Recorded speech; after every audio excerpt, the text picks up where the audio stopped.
Perkenalkan, nama saya Siska dari jurusan IPM. Saya akan presentasikan mengenai AFL 3 dari International Corporate Strategy. Perusahaan internasional yang saya pilih adalah perusahaan internasional IKEA. IKEA adalah perusahaan furniture internasional dari Swedia yang memiliki modal bisnis terkonsep self-service dan harga furniture yang terjangkau bagi banyak orang. Alasan saya memberi perusahaan ini sebagai studi kasus adalah dikarenakan IKEA merupakan salah satu perusahaan yang memiliki komitmen terhadap isu-isu keberlanjutan.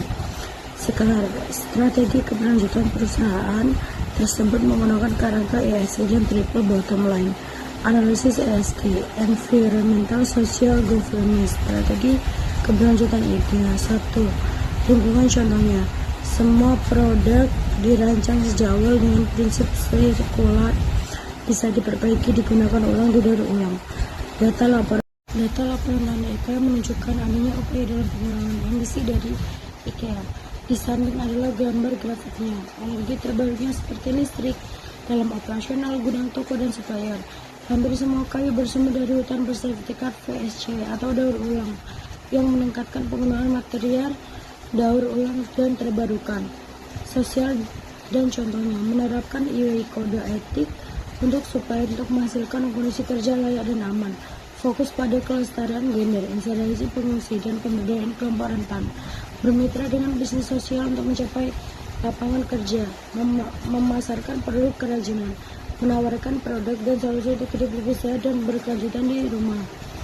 3. Pemerintahan atau tata kelola. Contohnya, memiliki chef, sustainability officer dengan sustainability dan tim di setiap level untuk menguasai strategi. IWI dan kode etik IKEA menjadi standar wajib bagi semua supplier dan melaporkan kemajuan tahunan dengan metrik yang jelas, OKR, dan rekomendasi secara global. Lalu untuk analisis triple bottom line, planet IKEA menjadi pemimpin dalam aksi iklim dan ekonomi sirkulasi di sektor retail. Langkah-langkah seperti investasi besar dalam energi terbarukan, desain produk sirkular, dan komitmen pada material berkelanjutan adalah kekuatan utamanya. Penilaian sejak karbon yang konsisten menunjukkan adanya sesuatu yang solid. People, dengan memahami bahwa people tidak hanya menjangkau keadaan tetap, juga komunikasi di sepanjang rantai pasar dan pelanggan. Inisiatif seperti IWI dan kemitraan dengan wirausaha sosial menunjukkan pendekatan holistik dan membuat gaya hidup berkelanjutan menjadi mudah dan terjangkau. IKEA juga mendorong perubahan perilaku sosial yang positif. Profit.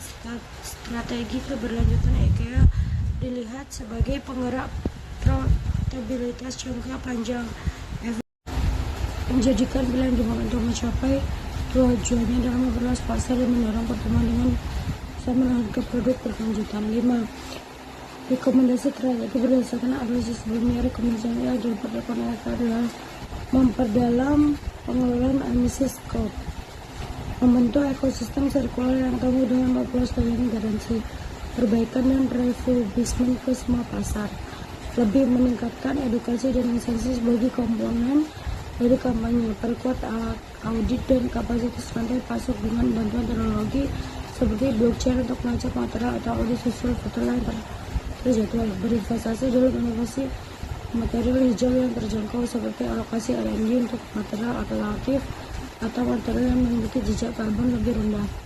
Meningkatkan transparansi dan akuntabilitas government dengan mengadopsi kerangka yang tidak hanya melaporkan bagaimana baris moral, bagaimana bisa membangun lingkungan sosial dalam bisnisnya.